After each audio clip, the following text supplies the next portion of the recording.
Welcome to NYLA 2020 On Demand. This session was previously recorded for the NYLA 2020 virtual conference. It is available to you through December 31st, 2020. Please note, once viewed, each on-demand program is eligible for 1 continuing education credit. Links to materials and presenter contact information have been archived in a Google folder and are made available after conference. Support files and documents can be found in session files below the program description. Any questions about the NYLA 2020 virtual conference digital platform can be directed to Christina@nyla.org, or you can call 800-252-6952.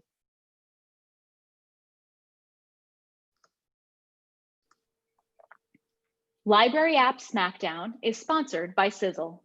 And without further ado, our presenters. This quickfire showcase will feature apps that we love, and we hope that you will also add to your toolkit. This will be a battle to the very end between some rock star school librarians. After each tool, you will have the opportunity to give each a thumbs up or thumbs down.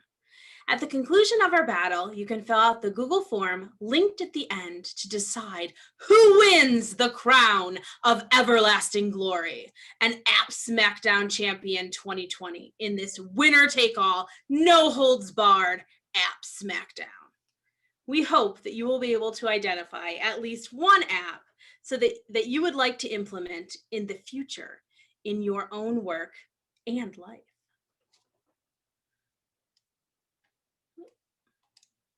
So I am Heather Turner, your aka sort of master of ceremonies. I am at Fabius-Pompey Middle School, High School, which has more cows than people.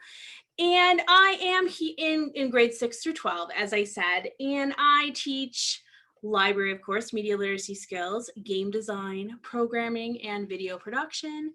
And I'm really excited to share with you my love of tech and literacy.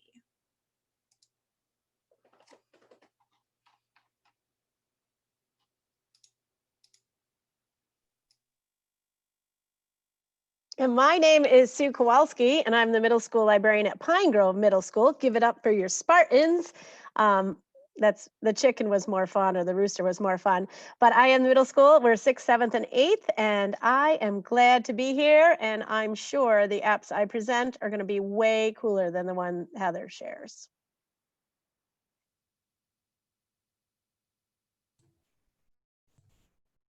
I am Sharon Fox. I am the K-6 Library Media Specialist at Anna S. Kuhl Elementary School in Port Jervis, New York, which is basically in the Hudson Valley. I'm as far downstate as you can get before you hit the city. But my apps are definitely better than both Sue's and Heather's.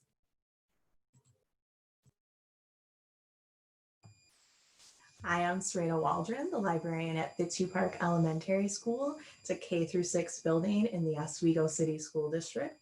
This is my 8th year in the building and my 1st year in an app smackdown, but I am very confident that I am Rookie of the Year and all of my apps are truly the best. Round 1, communication.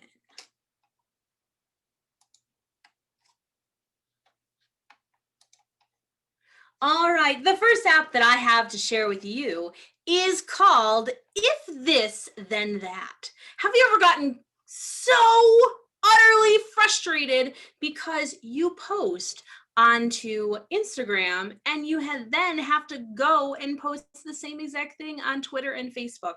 Well, not now. You actually can use this amazing website that allows you to post one place and then be able to automatically post in another place. I actually did this. Here's an example right here on when I posted on Instagram about our amazing pep rally in 2020, and it automatically posted on our Twitter feed. It makes it so easy. All you have to do is go to the website and you sign up, and it literally is just turning it on and it linking your accounts, and you are finished. So An example of how I used it was that I post on Instagram and it automatically posts onto Twitter. So, bam! Beat that, ladies.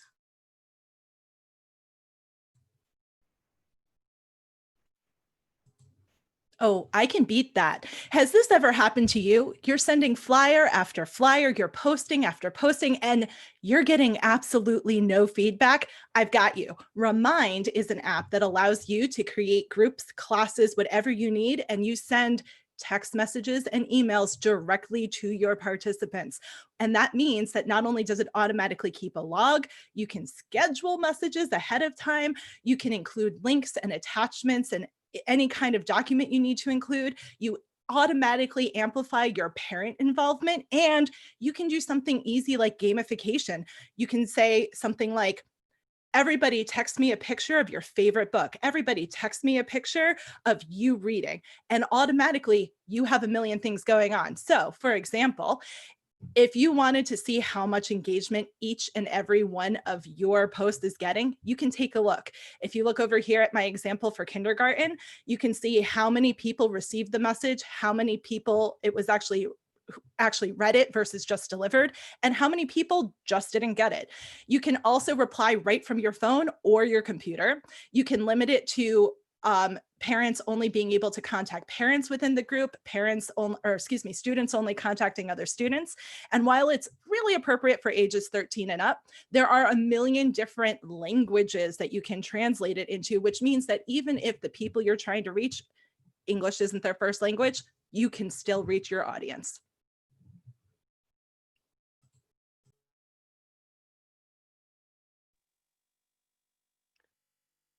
Okay, my friends, you're making it hard, but not impossible to take the lead.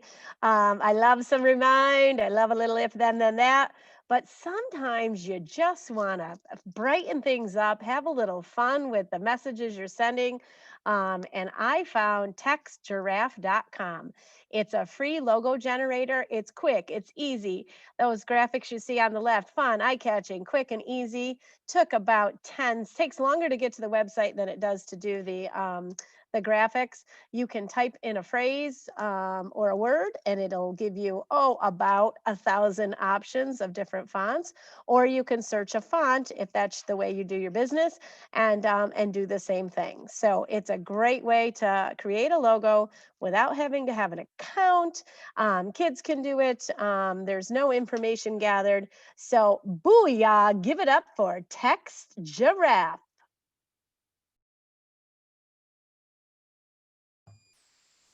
That's all very well and good, but you can if this, then that, and remind till the cows come home. But if your stuff doesn't stand out, like Sue pointed out, sometimes you got to bring a little extra spice. Fontify does one thing, but it does it so well. And that thing is give you different fonts on social media. Twitter, Instagram, Facebook, their fonts are one font and it is boring. You want your posts to stand out. You want to take that social media to the next level. You want this. It is available for iOS and Android. There are over 50 fonts. It could not be easier to use. You open it, you type what you want in the copy box at the top. It instantly gives you previews of the different fonts, how it'll look. You hit copy, a box opens up, it'll take you right to Instagram, or you can go to any of those other social medias. Some of them will say unlock.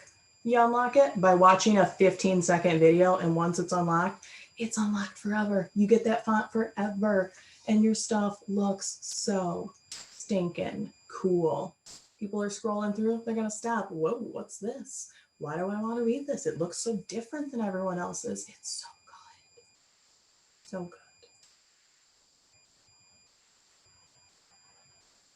good. Done. Winner.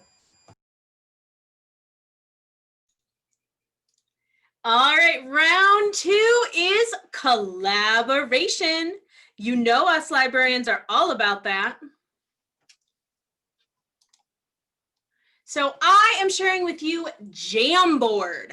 Jamboard is a way for you to collaborate with each other in like a bulletin board environment. You can do sticky notes, you can do drawings, you can do images, text, and more. My frustration with all those Google Docs and stuff is that you can't actually draw on them. You can actually search Google and insert images or web pages right into this board. You can move objects around the screen, drag and resize items. And you can even share those jams with other people. There are so many different templates. There's a 2 truths and a lie. I mean, what a great way to engage your patrons and students in a fun game to kind of break the ice. A guess who game. I mean, really, the options are endless with Jamboard. Now, truthfully, Jamboard it can be like a physical smartboard, but the software is out there for anyone. And I highly suggest the app, which is just as jamming. That is Jamboard. Booyah!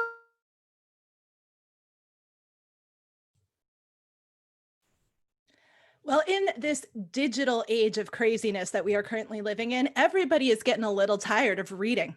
And as a librarian, it takes a lot for me to say that. But frankly, I'm reading books, I'm reading people's posts, I'm reading information, I'm reading articles, I am reading out, which I never thought would happen. And let me introduce you to Flipgrid. Flipgrid is a great way to create a visual discussion board, but it's all video based. So you can take a break from all of that text heaviness that is part of our jobs. And instead, you can collaborate with people from all over your patrons, your students, wherever, as well as the entire world.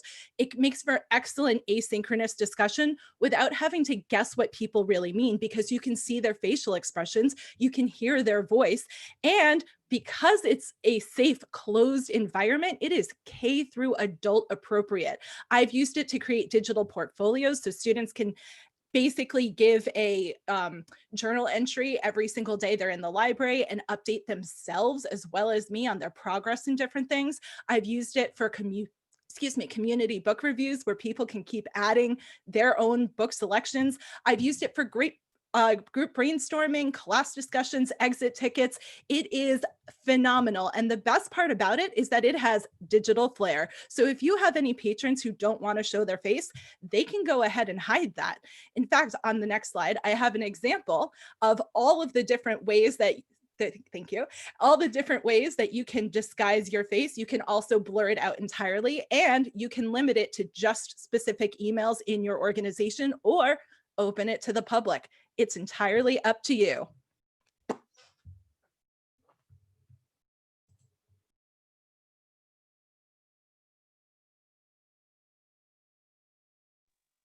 All right, my friends, you're making it hard for me, but I don't think I'm hearing anything sounding as cool as smashboombest.org. It's a podcast. How often do we need to switch it up and get kids to listen, and adults too? And not only is this a podcast that's free, it's an audio debate. So think about it. There's one on cheese versus chocolate in this world of stress. Which one's better, cheese or chocolate, and why? There is robots versus aliens, Venom versus Claws, about 40, 50 different debates there that provide all sides of the argument. So if you've got a teacher or an activity where you're going to ask people to start to share their opinion, use their voice, and have take a stand on an issue, they smash them together and let you decide. It'd be a great way for students or families to listen and enjoy. You could turn that into a live event, a virtual event, and it would give students a chance to take notes or record what they hear. And also, what better than having them create their own podcast? So if you want something that's going to stir up your creativity, challenge your brain, and have a little fun, I give you smashboon.org, and you're welcome.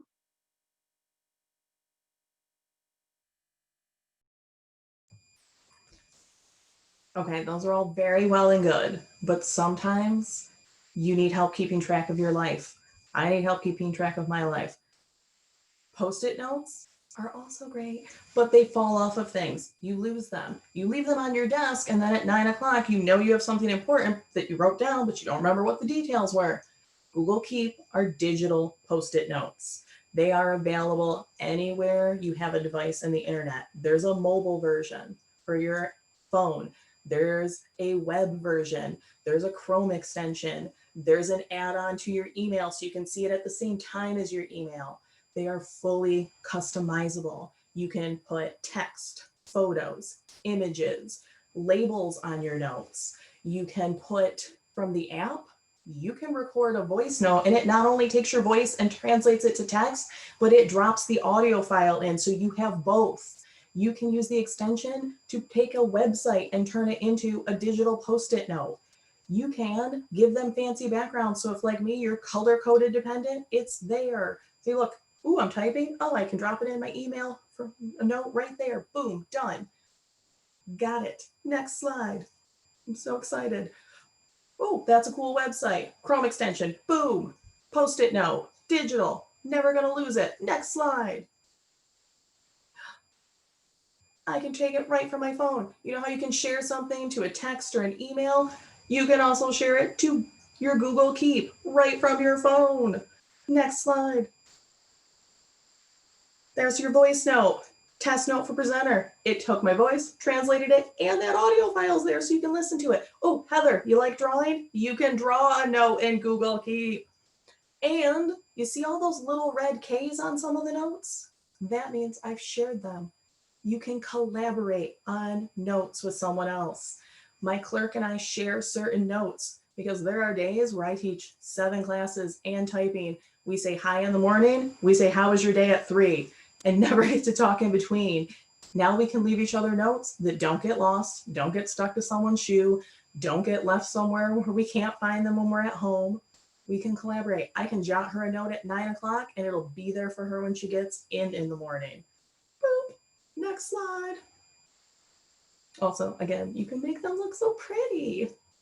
Next slide. They're amazing. You're organized. You're awesome. You're happy. Isn't that what matters? I have to say, I was impressed. I was impressed. Those were pretty amazing. So it is time for round 3, innovation. All right.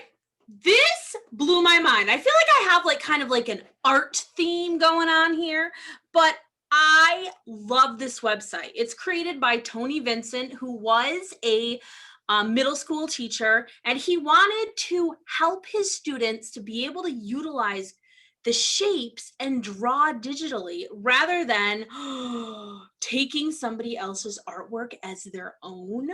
Plagiarism, everybody. So it takes shapes, teaches people how to digitally draw. So what do I mean by that? So they take simple lessons step by step, and the first one is actually this house. Tony records a video, gives you step-by-step instructions on how to create this house, and each different artwork actually builds on the skills. And so we have on the left-hand side, we have the video, and then of Tony, and then we have the information on the skill that they're learning, so tips and tricks. And then we go to, in the middle, we have the house, and they actually have to recreate it by not copying and pasting, because that's all what they want to do. At least my students do. And then I also really like, for those people that get done early and totally figure it out, on the right hand side there's an extension activity for early finishers and enrichment, and each time it's really cool stuff. Tony is super engaging, and he will give you anything off of your own back. He is awesome, and I highly recommend Shapegrams. Oh yeah, mic drop.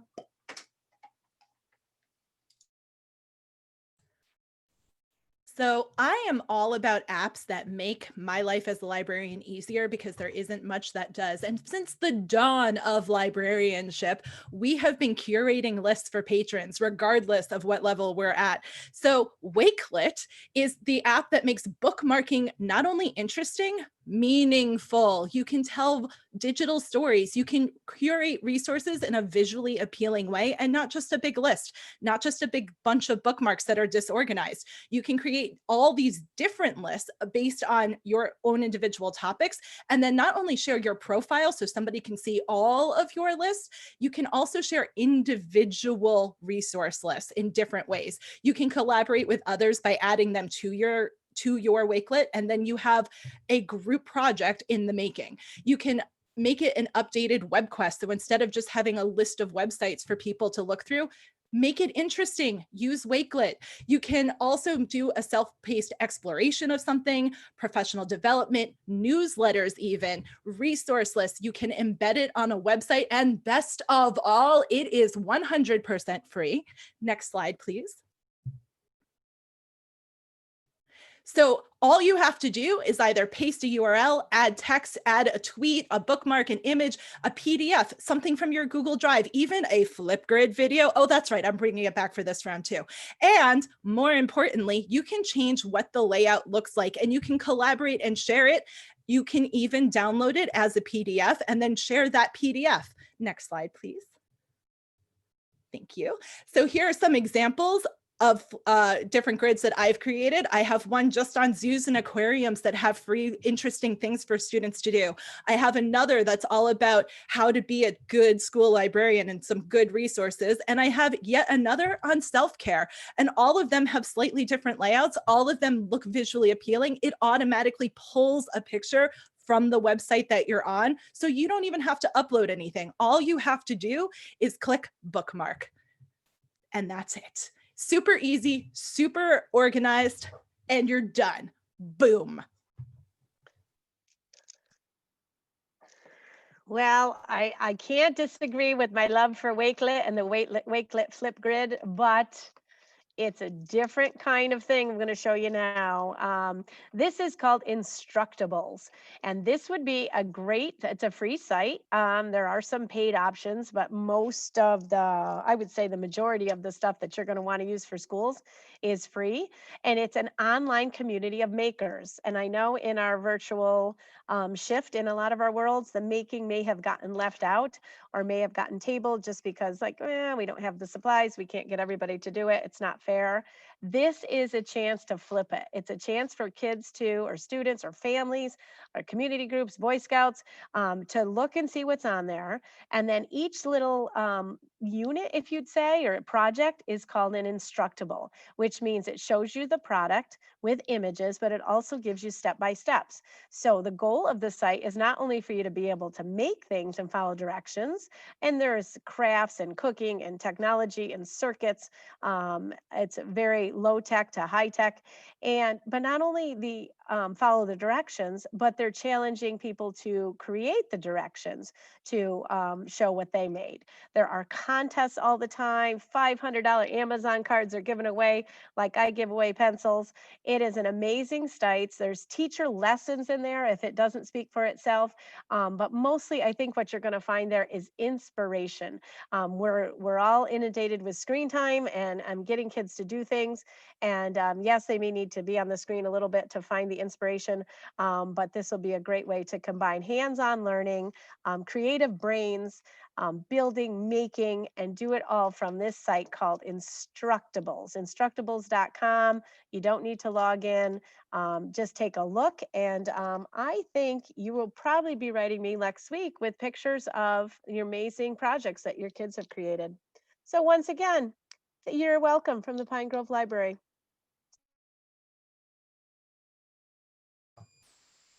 Okay, I'm a little nervous about this one because it is an Apple only, but don't hold that against me. It is very, very, very, very cool. It is free. You can use it on your iPhone or an iPad, and it lets you make fancy, slick looking videos with such little effort. You can record up to 30 minutes. It is so fast and easy to learn how to use.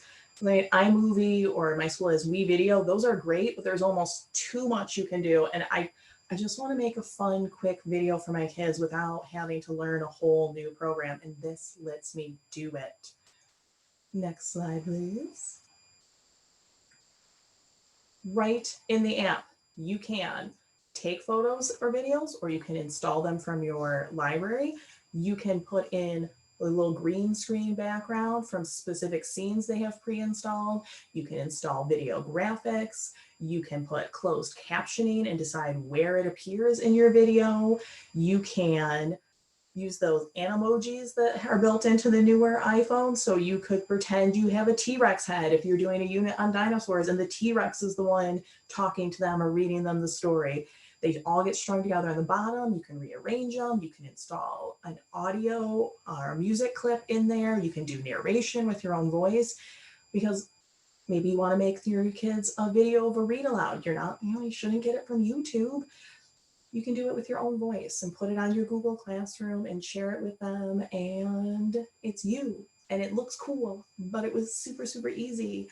Next slide. When you have time, check out this adorable one I made. Took me longer to take the photos from the book than it took to make the video. So fun, so cool, so fun. And I look like a video genius. Who doesn't want to look like a video genius in front of the children? Impress them, razzle dazzle them, engage them, make them a movie with clips.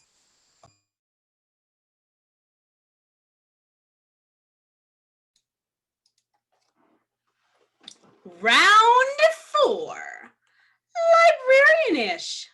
You know there's those things that just set our library heart on fire. All right, so mine is Pear Deck. And if you have been interacting with us now with your thumbs up and thumbs down by clicking that first link in the presentation, then you are seeing the awesome that is Pear Deck. It adds interaction to what could be a boring slideshow. It has engagement. It is a slides and now PowerPoint add-on. So those Microsoft schools and libraries can also take advantage of the awesome that is Pear Deck. I use it a lot for book talks to show and get that interaction from students as well as feedback from what I'm doing. You can do both a student-paced and a teacher-paced model. So how does it work? A little video that walks you through what Pear Deck looks like. So you start presenting a Pear Deck, and all of the students with their devices will log in using this code. And then you can see in real time exactly the responses that the students are giving you. What other product allows you to engage in real time, multiple choice, drawing? I told you, I like drawing. I like that option. And responses in text. It is amazing. So we have our projector, which you don't even have to have a projector. I did this remotely. So I did this without students even being with me. So we have slides like this where we can have them drag a dot. So they don't even need to be, completely literate. So you could do this with even, kindergarten or preschoolers. This is amazing, I'm telling you. And you can see all of the stuff that the students do in real time. It is amazing. This is just a little slide on how you actually access it through Google Slides. But like I said, you can access it through PowerPoint as well. I'm telling you, this is game changing.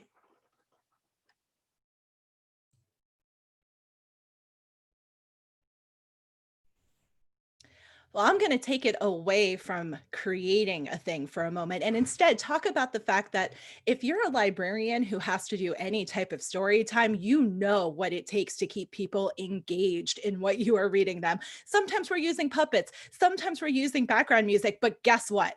Novel Effect is an amazing mobile app that you can get on any mobile device that is voice activated for sound effects. So as you're reading, it listens to what you're saying and keywords experience will make certain sound effects happen. Certain music cues will change. It adds magic to your read alouds. It motivates reluctant readers because they want to try to make the sounds happen.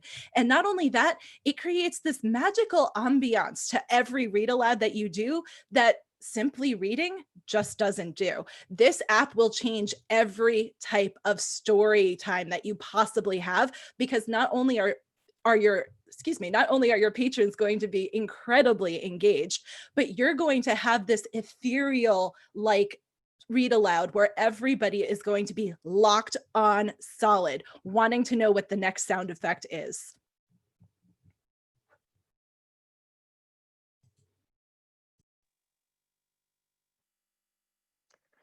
Well, speaking of sounds and stories and the power of being read to or listening to stories for all ages, and those are my middle school and high school friends. If you're thinking I'm going to take a break right now because that doesn't apply to me, wrong, wrong, wrong, wrong. Every student deserves and needs to hear books read to them, sometimes by you, sometimes with our assisted technology like Sharon talked about, but and how great an experience if they get to listen to a book read by an author or somebody close to the book.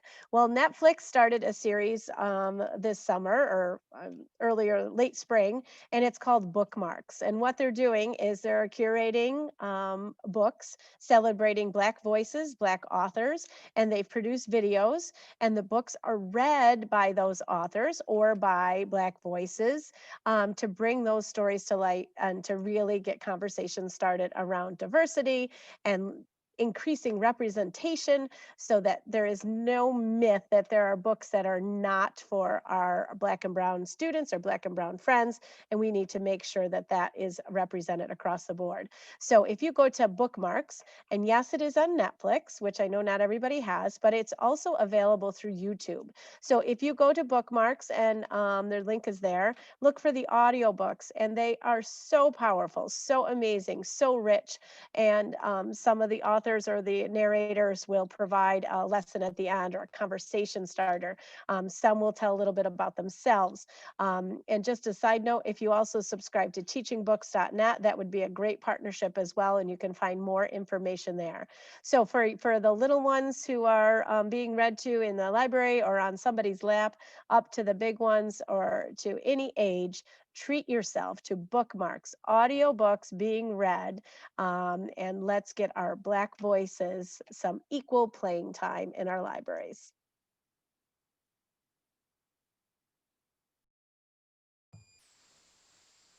I love this one so much. Like, I feel very strongly about the other ones, but I could talk about this one for the whole program. Libro FM.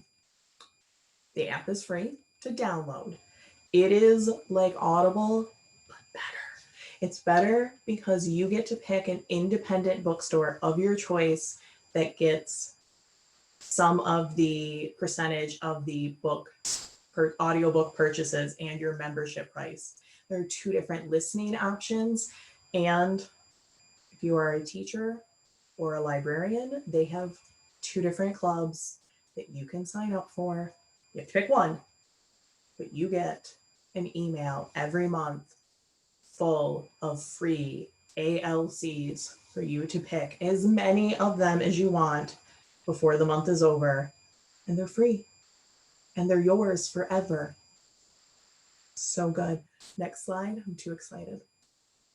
So, like Audible, but as you can see, my monthly purchases, a portion of that money goes to a local bookstore in Oswego called the River's End. When you sign up, you get to pick a local bookstore of your choosing. If you don't have one right in your community, you can search for some in your local area and you can find a local bookstore to support. Jeff Bezos has enough money. Let's give some to our local communities.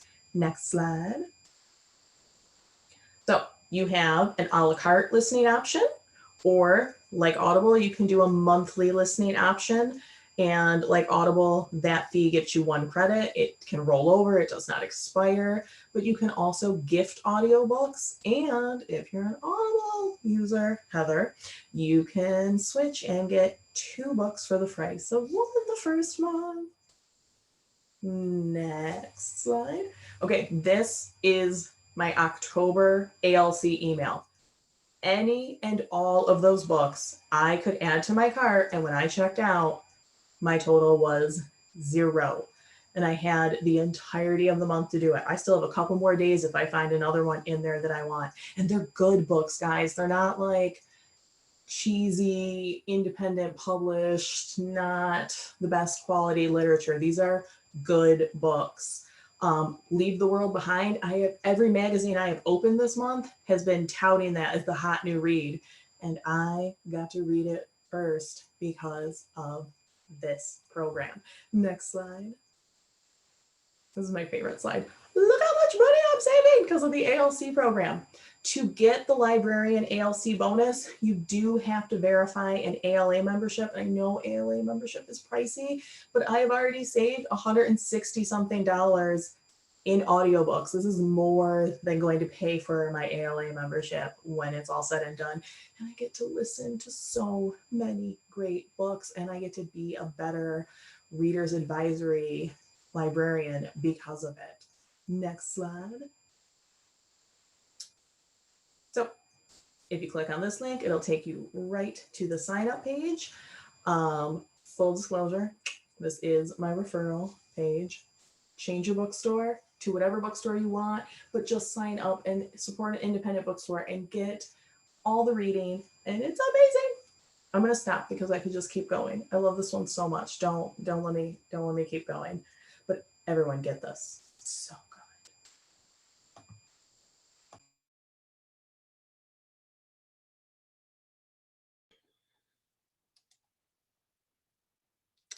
All right, round 5. You knew you were excited about it. The remote librarian. Something that I never really thought that I would have to take on to myself. And I think this is probably the one that I am most excited about. So here we go. I created this myself. And all of the ladies said that I had to share it with you. And I mean, I don't know why they did, because they know that I'm going to win with this. And that is choose your own book talk. Book talks are a staple for some of us school librarians at the upper levels.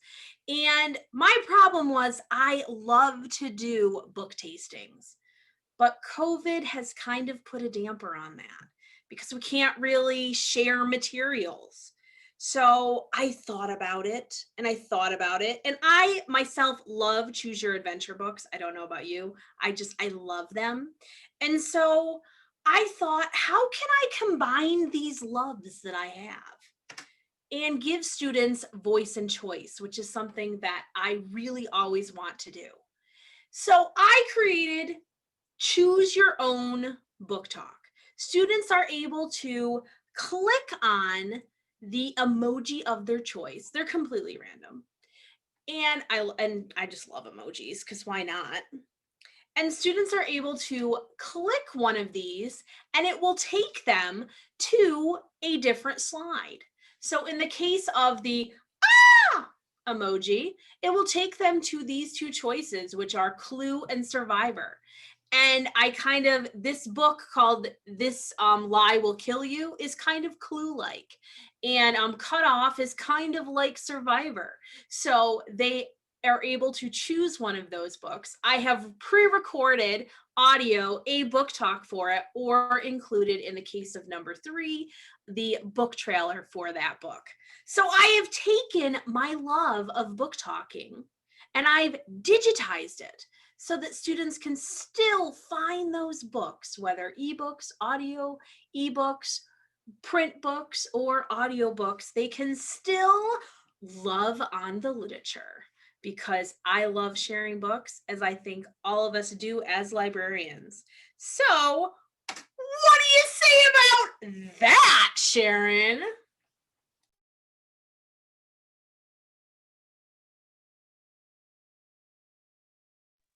I think it's my turn, Miss Bossy Pants, with your fancy emoji. I think I'm up next. We got a different order.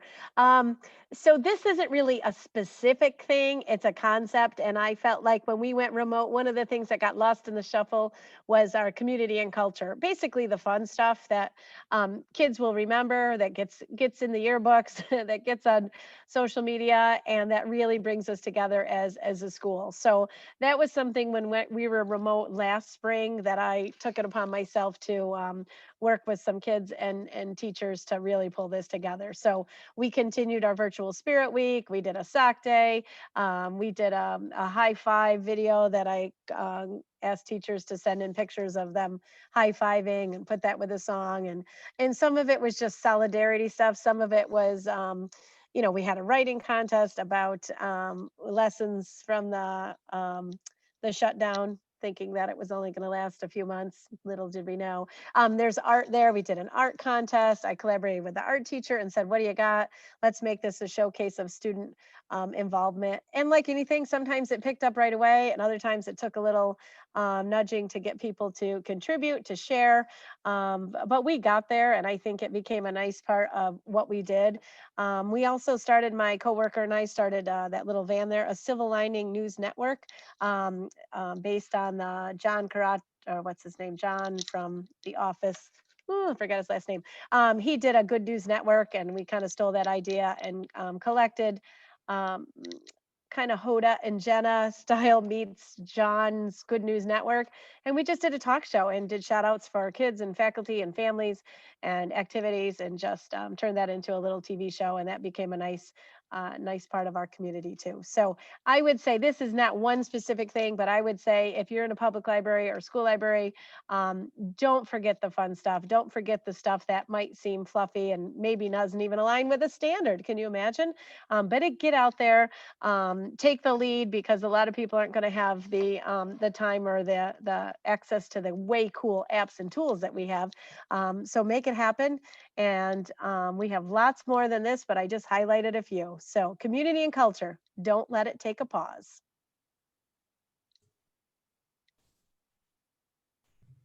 Okay, hear me out. Don't judge me just yet. So this year has been a little bit crazy for everybody. And just to give you a little background about what's going on with me in my particular position, I teach 26 classes per week. I have a rotating cohort schedule. So half the kids come in on Monday and Tuesday, the other half come in on Thursday and Friday. And on top of that, all of our specials class are on a different rotating schedule. So I don't always see A-day kids on Mondays. It rotates throughout the week. And as a result, keeping track of what is due when has become kind of a nightmare. Not only that, I have kids who are currently living in homeless shelters. I have kids who are bouncing between different homes. I have children of educators and children of frontline workers, which means that their houses are also overwhelmed and stressed. Not to mention, anybody alive in 2020 is feeling overwhelmed and stressed. So I decided that there's being part of a team versus being a team player. And to me, being part of a team is doing my part of the big team's picture to get the job done. So I would go in, I'd be my librarian, everything's great. Being a team player is figuring out how that position supports not only everybody else, but creates that sense of community that Sue was talking about. So this year, regardless of what's going on, there are no due dates. This year, I have two big due dates. One is right before winter break, and the other is going to be right before summer break. So when is my book due, Mrs. Fox? Your book is due when you're done reading. And hopefully you're keeping it in your book bag so that you always have it when it's time for library. Don't worry, I know that's not happening. But even though we've had a lot of conversation within the library community about getting rid of fines for late fees, my school has never charged those. And I took it a step further and just said, you know what? I'm going to make everybody's life easier. When you are done with your book, you bring it back and we'll go from there. So again, don't judge me too hard.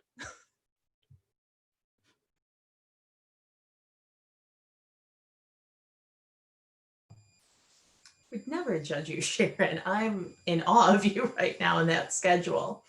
I am running on a vastly different schedule. In my building, library is not a special.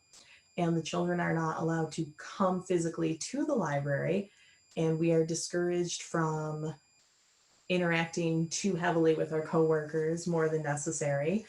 So the challenge becomes, how do you get into the rooms? How do you plan those visits with your fellow teachers when you're discouraged from just popping into the room whenever you feel like it, like I used to? And anyone who's ever tried to plan anything with someone else via email knows that that can be a nightmare. So I am trying for the first time something that has always existed in Google Calendar, the appointment calendar. And I have created an appointment calendar where they can book their librarian. They can log in, instantly see when I'm available, no endless back and forth emails, built-in reminders for me. It instantly appears in my calendar. It integrates into my existing work calendar. It has been a lifesaver. Next slide, please. So when they click on the link that I gave them, they can instantly see what slots are open, what slots are taken. They click on a slot that's available. They tell me what room, what they would like me to do, if they have a suggestion for something that goes with the curriculum. Next slide. I instantly, as you can see at the top, get an email letting me know I've been booked. It instantly appears in my calendar. It doesn't color code it for you. I'm obsessed with color coding. So when I get that email reminder, I go in and color code it for my organizational needs.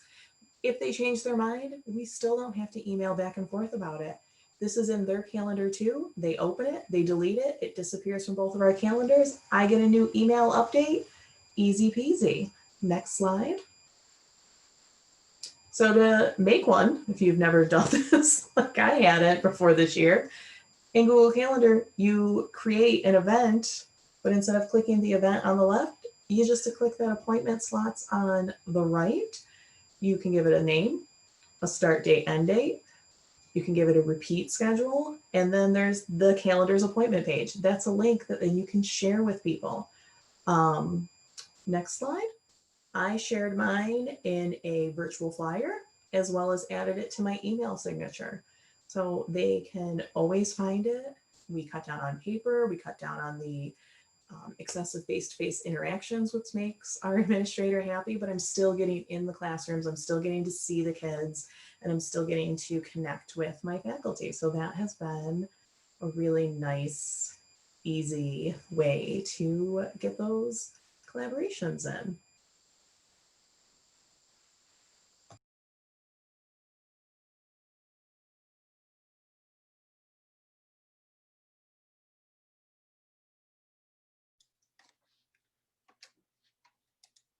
All right, round 6 is potpourri. We had other stuff that we wanted to share with you, but we didn't know where to put it. So I'm going to share with you one of my favorite tools that I use every single morning in my library. I use open broadcast software. It allows me the ability to manage my live streaming video content. And this is really important for me to doing video announcements every morning. I actually stream it right to YouTube, and it OBS, that's what open broadcast software, its little short name is. It allows me to manipulate the video. I can set up different scenes of my video, and it looks super complicated, but it really is. I watched a couple of YouTube videos and I was able to pick it up very easily. YouTube does a really good job of giving you all of the information that you need to link it up.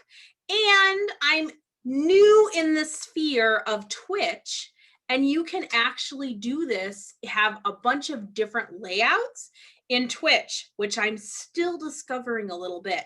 But the best part of OBS is that it is free. Now, it is a downloaded program, so you can't use it on a Chromebook, but pretty much any other kind of computer you can use it. And I can hook up a camera and my lighting, and I am good to go. It is a one-stop shop. I mean, pretty much any other program that you would be able to do this with costs a ton of money. So I highly recommend OBS.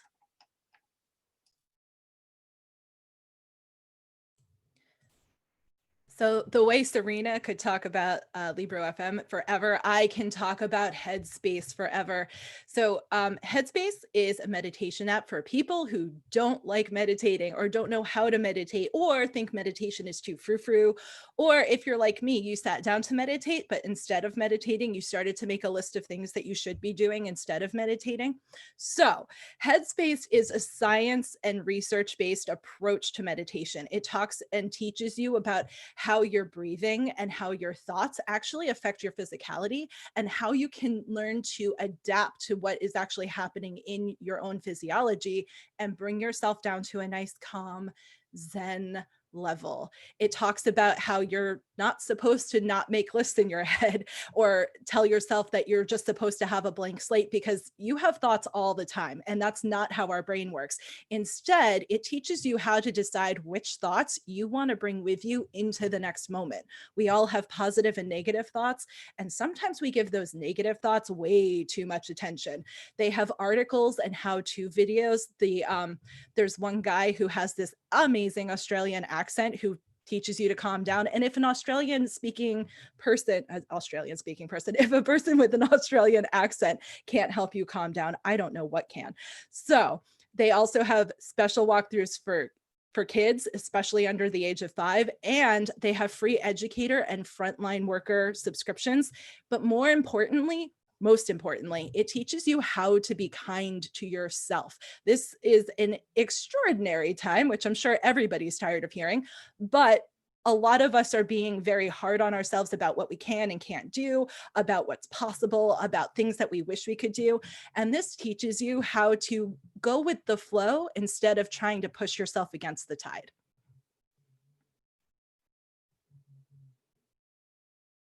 In fact, I'm so zen, I can't even say booyah.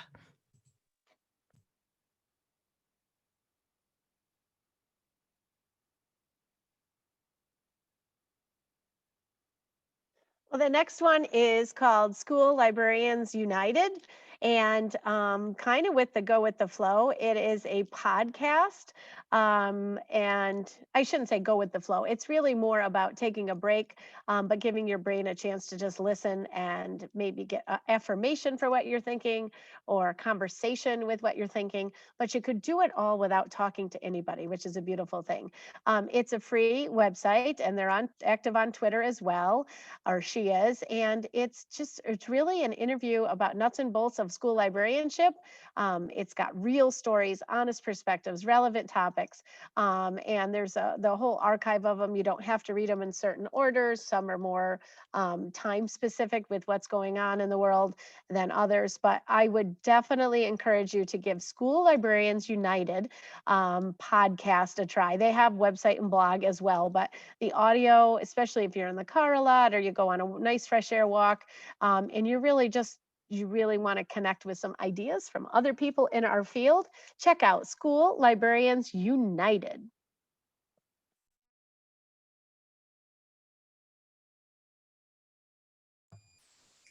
All right, so my random share is called 1 Second Every Day, or 1SE.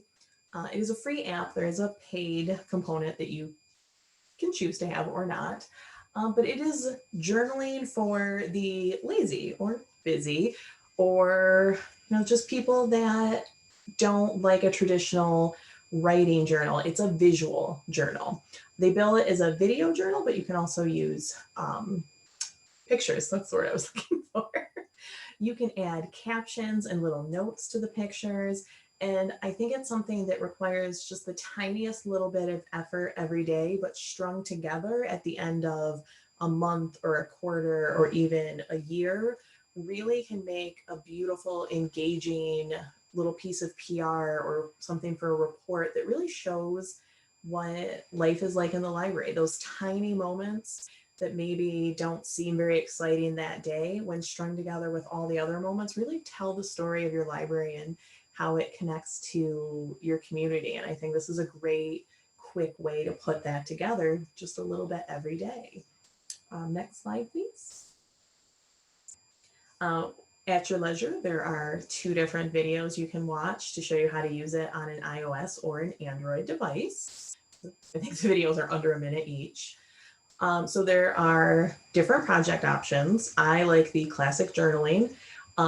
A fun option, if you're willing to have the paid account, which I think is $6 a month or $50 a year, is a collaborative journal piece that you can do so multiple people can contribute to it.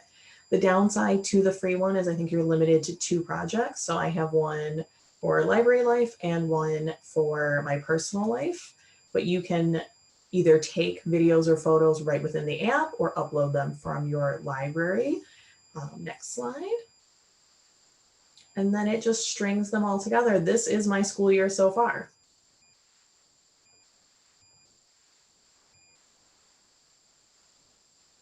You can see the date and the little notes I put in, and it just runs it all together. And this is what life has been like in the FPS library so far this year. Just a little snippet of what we've been up to, but I think you can see how all together could make a really interesting thing to share with a library board or a school board or your principal or whoever you want to share a little bit of PR, a little bit of this is what it's like to be a librarian. This is what our library does. I really like this one. And again, it doesn't take that much every day, but it really makes a great impact at the end.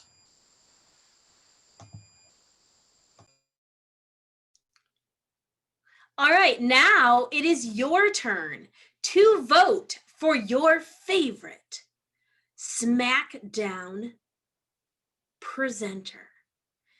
I don't know about you, but I'm glad that I am not in your shoes because these were some top-notch presenters. I don't think I could choose. I mean, I definitely wouldn't choose myself because I have to tell you, all of these presentations were phenomenal. So just as a reminder, who are we? This is us. If you have a question for any of us, then here is our Twitter handles, as well as Instagram on a couple, and email. So hook up with us. Any final words, my friends?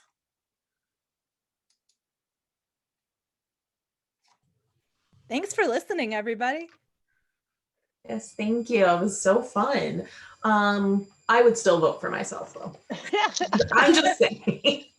I am keeping a running list of ones I'm going to try, but I will not disclose that to skew the voting process. I mean, I color coordinated my presenter sweater with my Bitmoji sweater. For that reason alone, vote for me in my expert level organization. And I obviously was having a bad hair day because my video has been prohibited. Oh no. That's I thought okay. your hair looked fine. I think it's all right. I think my voice will speak for the troops. So vote Kowalski, App Smackdown champion. Thank you so much, everyone. I think I deserve to win too, just saying. Thank you, Heather, Sharon, Serena, and Sue. Thank you so much. That was super fun. And I also wrote down so many apps that I want to check out. So this concludes the NYLA 2020 on-demand program, Library App Smackdown. We hope you continue to take advantage of all the on-demand and live programs the NYLA 2020 annual virtual conference has to offer. Thank you for helping us make this the best virtual conference ever.